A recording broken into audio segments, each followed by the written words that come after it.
So, I've been doing freelance work for over 6 years now. 1 year during school, 4 years during university, and then another one while being full-time employed. And now I'm closing in on my first year doing it all as a full-time freelancer. To make it all work, I believe that freelancing revolves around two core concepts that provide the root for everything else. And if I had understood these earlier, not only could I have accelerated my growth, opportunities, and the enjoyment, but also create work better, faster, and earn more from it. That's why in today's video, I'm breaking down these two core pillars of freelancing that determine this growth and enjoyment. Everything I share comes from my own experience and perspective. I'm not at the end of my freelance journey, nor am I at the beginning. But if you want an extremely solid foundation, whether you're just starting out or feeling stuck where you are now, this video is for you. By the end, you'll have a framework to self-assess where you stand and understand what to focus on next. And if you're new to the channel, hi, I'm Max. I'm a freelance videographer and editor working across the creator and branding space. Here it's all about creative work, navigating my 20s, and exploring all things aesthetic. Let me explain both concepts first,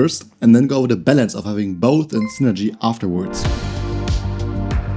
The first idea of becoming a grown freelancer is based on getting good. It sounds kinda obvious and simpler than it is in reality though. Let me explain. When I talk about getting good at freelancing, it's not just about your craft. Whether you do photography, videography, design or something else. Yeah, that matters, but it's only part of the picture. There's more to it. There are business skills you have to develop, things like project management, pricing, negotiation, marketing, and then there are personal skills. Your mental health, your physical health, your habits, your decision-making skills, all of it feeds into a bigger picture. I like to think of your skill set as a tree. Every branch is a skill, a habit, a piece of knowledge. Some branches grow strong fast. These are basically what you're quote-unquote naturally good at, and some other take time. Some you can learn by yourself, some you have to learn from others. Some are understood in theory, some you have to learn by doing. And here's the thing, there's always another branch to grow. Taking personal branding for example, it's only a fraction of getting good as a freelancer, but it has subcategories, or as I described it, branches. That could be like your brand's visual language, your tone of voice, your values, and so on. These can be broken down further even more. At first it may sound very complex looking at this, but to be honest it's kind of a great exercise to see what you already know. But also what you know you don't know, and it helps you figure out what you might not know that you don't know yet. If you've learned everything already,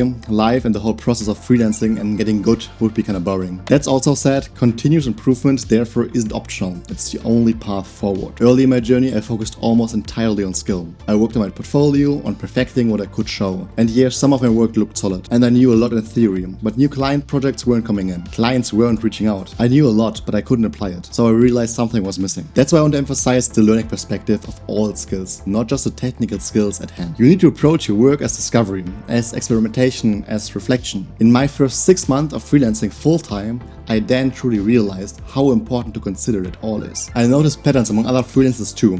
People focusing only on skill and still struggling. So being a jack of all trades in that regard is a great foundation. Because being the king in only one area isn't enough. But don't confuse it with needing to learn all things creative, from photography, videography, 3D design, graphic design, and so on. But understanding it roughly and then diving deep into themes like how do I market myself, how do I properly learn in theory and in practice, and so on, can help a ton. So if you haven't done that already, pull out a pen and paper and start doodling your skill tree and see what areas need some work and immediate attention. Okay, great, but what now? If you think you're amazing in theory and in practice, but you're still struggling, let me introduce you to the engine that keeps the whole freelance process running.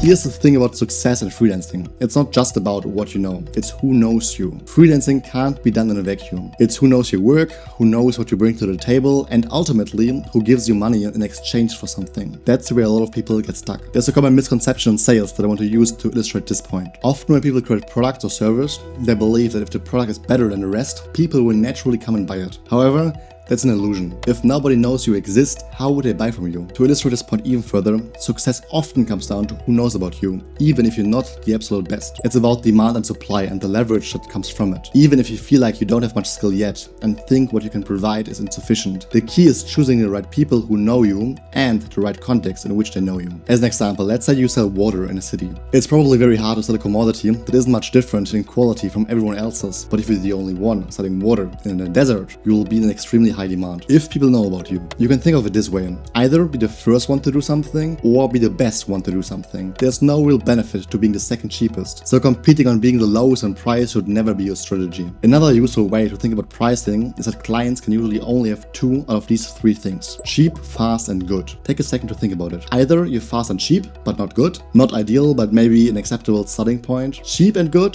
but slow. Also not ideal if you want a sustainable business. Or ideally fast and good, but not cheap. And being not cheap is actually a good thing. But all of this only works under one important premise: people need to know about you. This responsibility goes both ways. Don't assume people already know about your craft. Instead, make a proactive decision to introduce yourself to new people, whether through social media posts, networking events, or cold and warm outreach. When I talk about people, it's not just clients, though yes, clients who pay you actually keep your business alive, but it's mentors too. People who can guide you, give feedback, validate your decisions, and peers, other freelancers, other creatives, people you collaborate with, learn from, and share experiences with. Networking therefore is twofold. There's the active side, reaching out, joining communities, showing up at events, and there's the passive side, letting your work speak for itself, building visibility so people notice what you're doing. Both sides matters. Ignoring either and growth slows down. So how can you practically approach this? The actionable part is simple. Reach out, show up, build relationships that matter. Learn from your peers, collaborate, give feedback, ask for feedback. Connections aren't just nice to have, they're a multiplier for everything else you're doing. Now let's combine both areas, getting good and knowing the right people.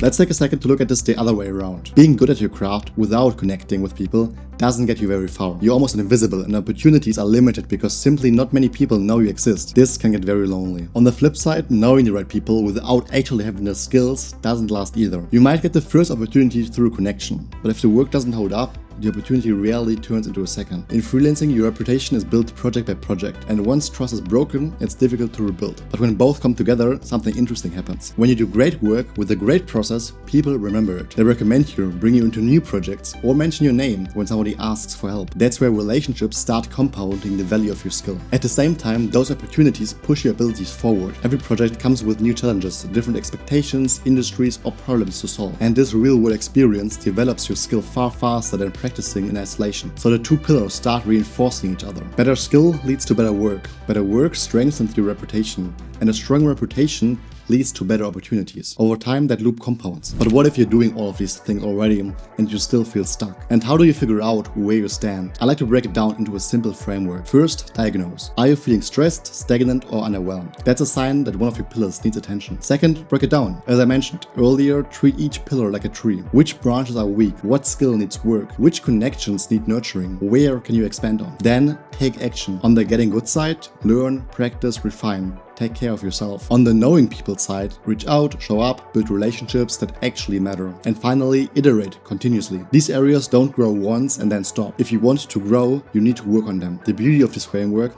is that it's very tailored to you and it's actionable right now. Analyze, take action, iterate. And most importantly, it encourages exploration, figuring out your own path and developing your own experiences, which then ultimately makes you a very unique freelancer. So, as always, if you like this color grade, my fonts, or any other presets, they're all available in my store. The link is down below in the description. It's a huge help to the channel and I really appreciate it. If you made it all the way to the end of the video, leave the word tree in the comments so I know who stuck around till the end. Thanks again for watching until the very end. I will catch you guys in the next one.